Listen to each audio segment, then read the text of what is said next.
திராவிட முன்னேற்றக் கழகத்தின் தலைவர் அண்ணன் ஸ்டாலினை காலையில் நடைபயிற்சியும் போது சந்திக்கிற பொழுது,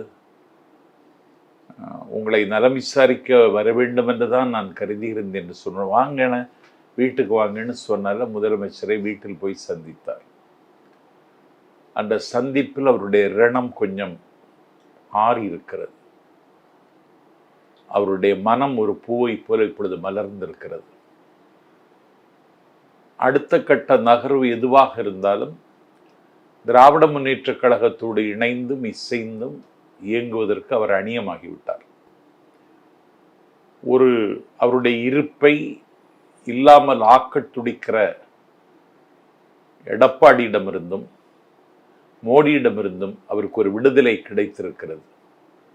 ஆகவே அடுத்த கட்ட நகர்வு அவரும் முதலமைச்சரும் பேசி முதலமைச்சர் உரிய மரியாதை கொடுத்திருக்கிறார். ஏன்னா அவர் உட்கார்ந்திருக்கிற சிம்மாசனத்தில் 3 முறை இருந்தவர் அவர்.